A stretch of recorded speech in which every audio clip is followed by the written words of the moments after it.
Good afternoon everyone, I am Irshad sir. Physics solution इस channel के अंदर आपका स्वागत करता हूँ। बच्चों, हमने क्लास 10 का फर्स्ट चैप्टर स्टार्ट किया है, ग्रेविटेशन, जिसका आज हम लेक्चर नंबर 2 देखने वाले हैं। तो चलिए फिर स्टार्ट करते हैं। तो बच्चों, सबसे पहले आपको मैं बता दूं, अगर आपको ये चीज अच्छे से आनी चाहिए तो आप लेक्चर नंबर 1 को एक बार देख कर आइए। मतलब आपको मैं जो भी बताऊंगा वो जल्दी से समझ में आने वाला है। तो हमारा टॉपिक आज स्टार्ट हो रहा है, पेज नंबर 2 हम स्टार्ट करेंगे। बट बिफोर दैट हमारा एक टॉपिक बाकी था, न्यूटन्स लॉज ऑफ मोशन का आपको सवाल किया था।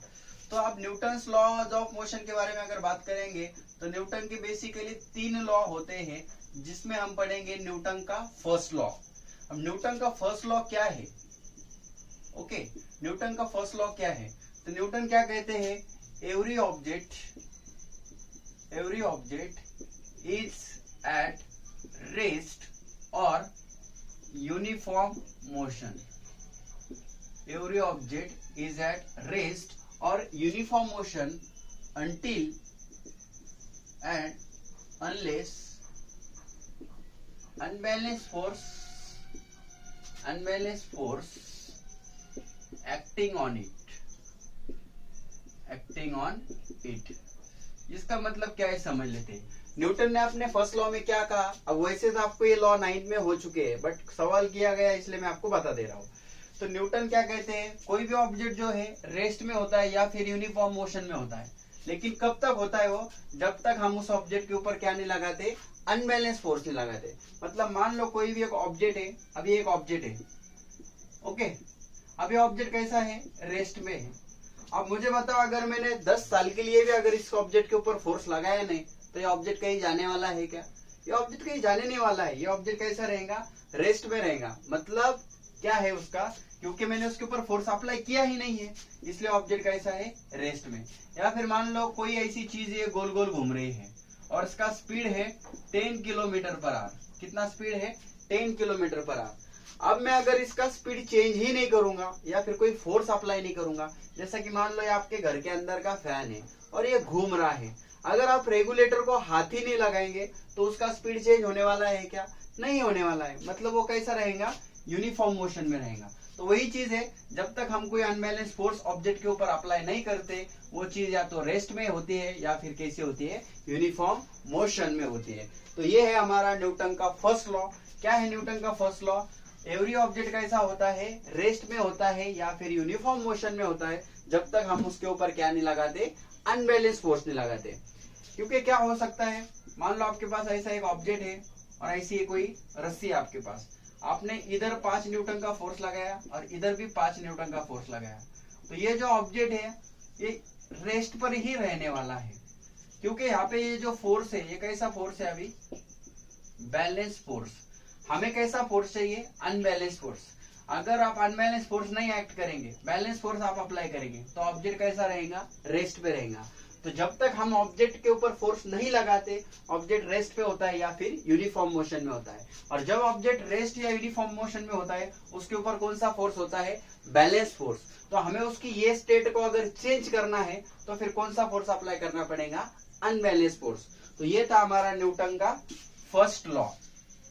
ठीक है, अब न्यूटन की सेकेंड लॉ के बारे में बात करते हैं। सेकेंड लॉ, तो सेकेंड लॉ भी बहुत आसान है।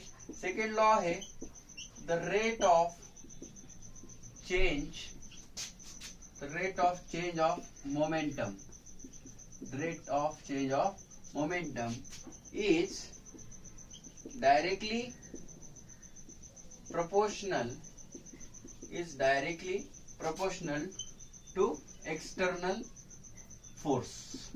ओके, अब क्या होता है देखो, ये चीज आपको समझने के लिए अच्छे से ध्यान देना पड़ेगा। अब चेंज मोमेंटम मतलब क्या होता है हमारा, जिसको मैं बोल सकता हूँ डीपी बोलता हूँ मैं उसको। डीपी मतलब क्या है? यहाँ पे पी मतलब होता है मोमेंटम, डी मतलब होता है उसका डिफरेंशिएशन मतलब चेंज। लेकिन ये लेवल आपके लिए ज्यादा हो जाएगा, फिर भी ध्यान दो। चेंज मोमेंटम, रेट मतलब क्या? टाइम के साथ। मतलब मोमेंटम टाइम के साथ क्या हो रहा है? चेंज हो रहा है। अब डायरेक्टली प्रोपोर्शनल मतलब ऐसा साइन लेना है आपको, डायरेक्टली प्रोपोर्शनल। किसको? अप्लाइड फोर्स को। ये है हमारा स्टेटमेंट का मतलब। Rate of change of momentum is directly proportional to applied force. इसका मतलब ये है, न्यूटन क्या कहते हैं, अगर आपने किसी ऑब्जेक्ट को कम फोर्स अप्लाई किया तो उसका मोमेंटम कम चेंज होगा, और अगर ज्यादा फोर्स अप्लाई करे तो ज्यादा मोमेंटम चेंज होगा। मतलब ये दोनों एक दूसरे को कैसे हो गए, डायरेक्टली प्रोपोर्शनल। तो फिर मैं इसको ऐसे भी लिख सकता हूँ, F इक्वल टू dp/dt। तो आप सबको पता है ये d/dt जैसे का वैसा, p मतलब मोमेंटम होता है, उसका फॉर्मूला होता है मास इंटू वेलोसिटी। तो फिर मैं इसको ऐसे भी लिख सकता हूँ m dv/dt। तो फिर m dv/dt मतलब वेलोसिटी टाइम के साथ चेंज हो रहा है, हम उसको बोलते हैं एक्सेलरेशन। तो न्यूटन का सेकेंड लॉ हमने क्या देखा यहाँ पे, force equal to mass into acceleration. ये भी मेरा न्यूटन का सेकेंड लॉ है, बट ये मैथमेटिकल है, और ये है मेरा थ्योरेटिकल न्यूटन सेकेंड लॉ। मतलब मोमेंटम जो चेंज होने वाला है वो डायरेक्टली प्रोपोर्शनल है फोर्स को। जितना ज्यादा फोर्स आप अप्लाई करेंगे उतना मोमेंटम क्या होने वाला है, चेंज होने वाला है। और ये जो फॉर्मूला है इसमें भी एक कंडीशन होती है, मास क्या होता है, कांस्टेंट। बट ये जो लेवल है ये 11-12 की लेवल है, तो आपको ज्यादा टेंशन लेने की जरूरत नहीं। वैसा भी अब ये सवाल आपको 10th स्टैंडर्ड में पूछने वाले नहीं है, ठीक है। तो ये था हमारा न्यूटन का सेकेंड लॉ। अब हम बात करेंगे न्यूटन के थर्ड लॉ के बारे में, क्योंकि आपको 3 लॉ पूछे हैं ना उन्होंने, ठीक है। अब मैं रफ कर रहा हूं, तो आपका काम है वीडियो को पॉज करके नोट्स बनाने हैं आपको। अब जो थर्ड लॉ है हमारा, ठीक है, तो थर्ड लॉ क्या है, न्यूटन कहते हैं every action force has equal and opposite reaction force. ये ध्यान में रखना है आपको, every action force has equal and opposite reaction force. इसका मतलब ये है बच्चों, मान लो मेरे पास एक ऑब्जेक्ट है और एक दूसरा ऑब्जेक्ट है। मान लो ये पॉजिटिव चार्ज है और ये निगेटिव चार्ज है। तो ये पॉजिटिव चार्ज निगेटिव चार्ज के ऊपर क्या लगाएगा, एक फोर्स लगाएगा, मैं उसको बोलता हूँ F1। और ये निगेटिव चार्ज भी पॉजिटिव चार्ज के ऊपर क्या लगाएगा, फोर्स लगाएगा, उसको बोलता हूं मैं F2। तो ये ऑब्जेक्ट ने ये ऑब्जेक्ट के ऊपर फोर्स लगाया F1, मैं उसको बोलूंगा एक्शन फोर्स। सिमिलरली जब इसने इसके ऊपर फोर्स लगाया तो इसने भी इसके ऊपर फोर्स लगाया, मैं उसको बोलूंगा रिएक्शन फोर्स। ओके, तो न्यूटन वही कह रहे हैं, जब एक ऑब्जेक्ट दूसरे ऑब्जेक्ट के ऊपर फोर्स लगाता है तो दूसरा भी ऑब्जेक्ट पहले ऑब्जेक्ट के ऊपर क्या लगाता है, फोर्स लगाता है।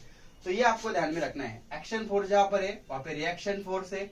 इसके बारे में थोड़ा एडिशनल अगर बताना है तो एक्शन फोर्स, रिएक्शन फोर्स ये अलग अलग ऑब्जेक्ट के ऊपर लगते हैं। जैसे इसने इसके ऊपर क्या लगाया, एक्शन फोर्स, तो इसने इसके ऊपर क्या लगाया, रिएक्शन फोर्स। ये दोनों फोर्स एक ऑब्जेक्ट के ऊपर नहीं होते हैं, 2 ऑब्जेक्ट के ऊपर होते हैं। जैसा कि मान लो एक नॉर्थ पोल है और एक साउथ पोल है, तो नॉर्थ पोल साउथ पोल के ऊपर लगा रहा है एक्शन फोर्स, तो साउथ पोल नॉर्थ पोल के ऊपर लगा रहा है रिएक्शन फोर्स। ये चीज आपको ध्यान देनी है, जिसको बोलते हैं हम न्यूटन का थर्ड लॉ। और ये जो फोर्सेस है साथ में लगते हैं, हम इसको बोलते हैं पेयर ऑफ फोर्सेस भी हम इसको बोल सकते हैं, क्योंकि दोनों भी एक साथ वहां पे लगते हैं। जब ये लगता है तभी ये लगता है, आगे पीछे नहीं होते, साथ में दोनों ऑब्जेक्ट के ऊपर लगते हैं। जैसे कि मान लो आपको किसी आपके दोस्त ने आपको एक थप्पड़ लगाई, तो वो हो गया एक्शन फोर्स। तो आप भी क्या करेंगे, आपके दोस्त को थप्पड़ लगाने वाले, वो हो गया रिएक्शन फोर्स। तो ये थे हमारे न्यूटन के लॉज। तो बच्चों मैंने आपको कल ही बताया था हमारे लेक्चर नंबर 1 में, साइंस 1 का अभी कोई भी टेंशन अगर आपको है तो लेने की जरूरत नहीं। मैं आपको पूरा साइंस 1 का आपका पूरा सिलेबस बहुत ही आसान भाषा में बना के देने वाला हूँ। आपको रेगुलरली लेक्चर देखना है, उसके नोट्स बनाने हैं, और जो मैं पढ़ा रहा हूँ वो किताब में जाकर एक बार पढ़ना है, उसको लर्न भी करना है। आपको नेक्स्ट टॉपिक दिया है Newton universal law of gravitation. अब न्यूटन के लॉ तो मैंने आपको बता दिए, बट हमारा चैप्टर का जो नाम है वो ग्रेविटेशन है। तो जो न्यूटन साइंटिस्ट थे हमारे सर आइजैक न्यूटन, उन्होंने ग्रेविटेशन के बारे में एक लॉ बनाया, और उसको यूनिवर्सल नाम क्यों दिया, क्या दिया, ये हम सब समझते हैं। बहुत अच्छे से आपको ध्यान देना है। पहले स्टेटमेंट समझते हैं, every particle of matter attracts every other particle of matter with force, ये हमारे न्यूटन के थर्ड लॉ के जैसा ही है थोड़ा सा, with the force is directly proportional, ये बहुत ही इंपॉर्टेंट लॉ है, आपको याद करना है स्टेटमेंट, पूछते हैं सवाल इसके ऊपर, directly proportional to product of their masses and inversely proportional to square of distance between them। चलो अभी स्टेटमेंट तो आपके सामने है, लेकिन आपको कुछ भी समझ में आया नहीं होगा, तो आप बहुत अच्छे से ध्यान देंगे और इसको समझेंगे। Newton universal law of gravitation क्या है, देखो, every particle of matter attracts every other particle of matter. तो हम दो पार्टिकल कंसीडर करते हैं ऐसे, ये एक पार्टिकल है और ये दूसरा पार्टिकल है, मतलब ये पार्टिकल है, इसका मास है m1, ये दूसरा पार्टिकल इसका मास है m2, ये पार्टिकल का ये एक सेंटर हुआ, ये है हमारा दूसरे पार्टिकल का सेंटर। अब इस पार्टिकल का हम centre to centre distance count करने वाले हैं स्ट्रेट लाइन में, ठीक है। सर आपका स्ट्रेट लाइन नहीं आ रहा है, आपका आना चाहिए, मेरा नहीं भी आया तो चलेगा। इस पार्टिकल का सेंटर टू सेंटर डिस्टेंस है मेरे पास r, इस पार्टिकल का ये सपोज ए पार्टिकल हो गया, ये बी पार्टिकल हो गया। तो मैंने आपको बताया था कल ग्रेविटेशन मतलब क्या होता है, अट्रैक्शन बिटवीन टू मासेस। तब ये दोनों मासेस एक दूसरे को क्या करने वाले हैं, अट्रैक्ट करने वाले हैं, एक दूसरे के ऊपर क्या करने वाले हैं, अट्रैक्ट करने वाले हैं। अब ये दोनों एक दूसरे को अट्रैक्ट करेंगे, मतलब यहाँ पे क्या है, फोर्स ऑफ अट्रैक्शन है, क्या यहाँ पे, फोर्स ऑफ अट्रैक्शन, ठीक है। ये दोनों मासेस एक दूसरे को क्या करेंगे, अट्रैक्ट करेंगे, मतलब यहाँ पे क्या है, फोर्स ऑफ अट्रैक्शन। और फोर्स ऑफ अट्रैक्शन को हम क्या कहते हैं, ग्रेविटेशन कहते हैं। क्या कहते हैं, ग्रेविटेशन। तो ये दोनों ऑब्जेक्ट एक दूसरे को अट्रैक्ट कर रहे हैं, मतलब फोर्स ऑफ अट्रैक्शन है, मतलब वहां पर कुछ ना कुछ फोर्स प्रेजेंट है। तो न्यूटन ने ये जो लॉ बनाया, इसमें क्या कहा, देखो कि एक पार्टिकल दूसरे पार्टिकल को अट्रैक्ट कर रहा है, तो उसमें जो फोर्स है मैं उसको बोलूंगा F इज डायरेक्टली प्रोपोर्शनल, ये हो गया, force is directly proportional, product, किसका प्रोडक्ट लेना है, देयर मासेस। तो उनके मासेस कौन है, m1 और m2, उनका प्रोडक्ट लेना है आपको। मतलब दोनों ऑब्जेक्ट के जो मासेस है उनके प्रोडक्ट को फोर्स कैसा है, डायरेक्टली प्रोपोर्शनल। मतलब मान लो फोर्स इक्वल टू है m1 इंटू m2। अगर दोनों मासेस 1 kg के हैं तो मल्टीप्लीकेशन आएगा 1, मतलब फोर्स आ गया 1 न्यूटन। दोनों ऑब्जेक्ट अगर 2 kg के हैं तो कितना आ गया, फोर्स 4 न्यूटन। दोनों ऑब्जेक्ट अगर 3 kg के हैं, फोर्स कितना आ गया, 9 न्यूटन। आप कम ज्यादा भी ले सकते हैं, एक 4 है एक 5 है, तो कितना आया, 20 न्यूटन।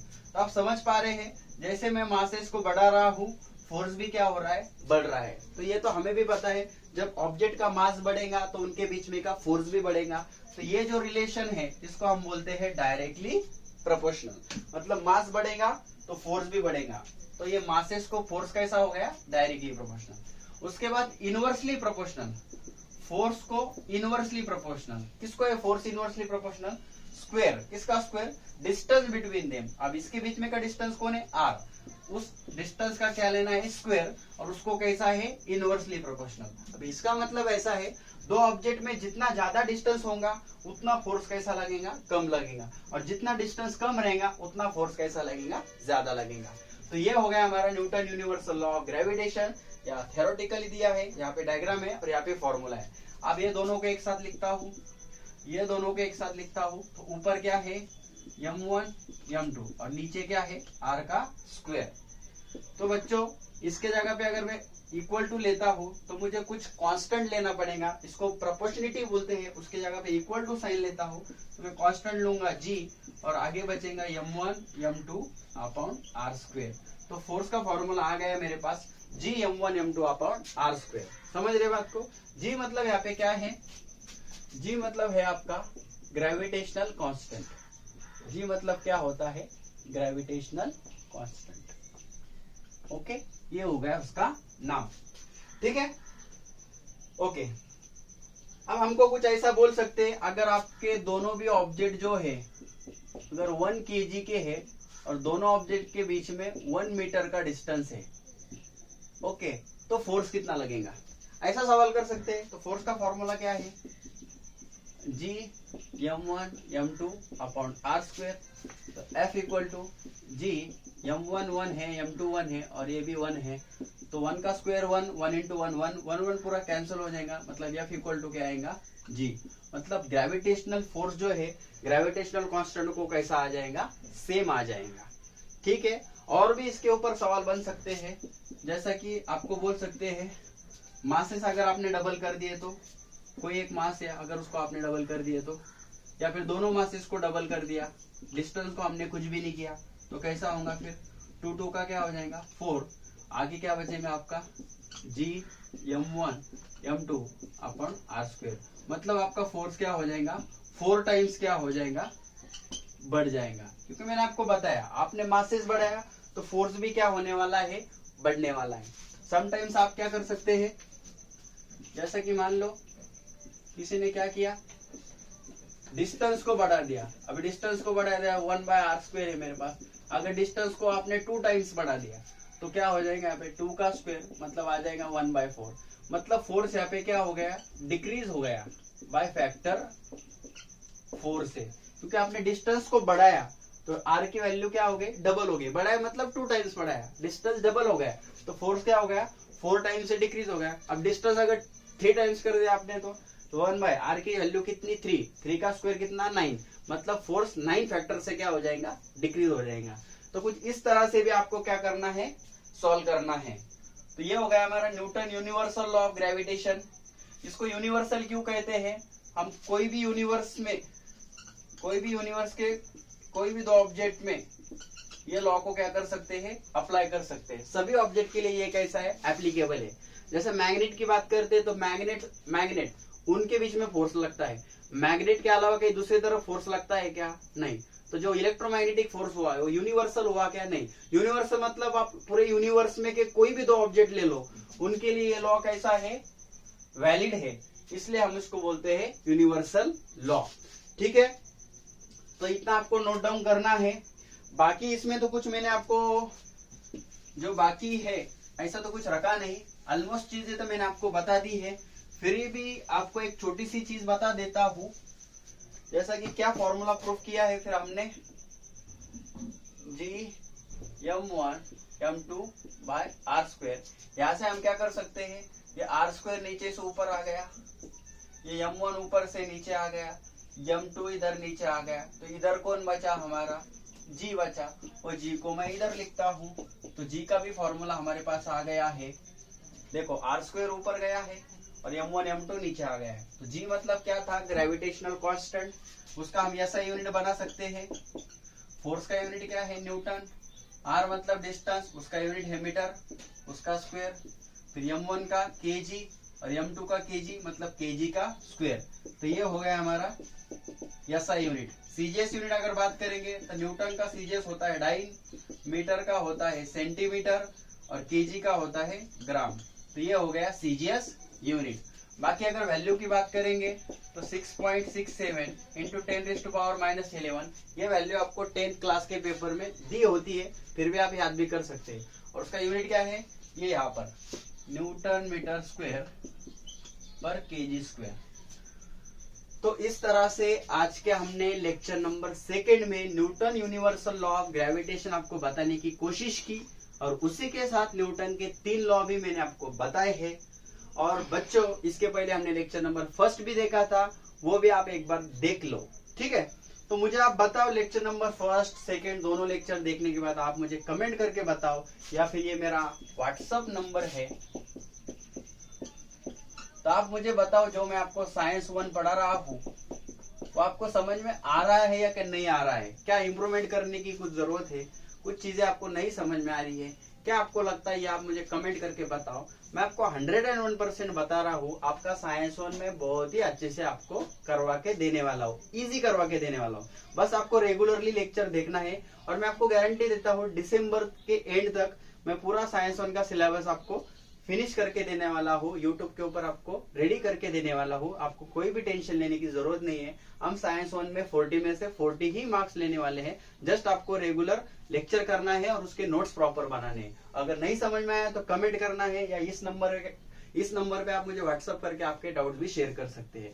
लेकिन सबसे जरूरी बात जो है, चैनल को शेयर करना मत भूलिए। आपके फ्रेंड्स तक भी आप ये सभी चीजें पहुंचाइए, मतलब उनका भी साइंस 1 का प्रॉब्लम सॉल्व हो जाएगा। क्योंकि जिसका साइंस 1 अच्छा हो गया उसको आगे साइंस में प्रॉब्लम आने वाला नहीं है। और अगर आपको पसंद आ रहा है तो हमारे वीडियो को लाइक करिए और सब्सक्राइब करना मत भूलिए। Have a nice day. Thank you.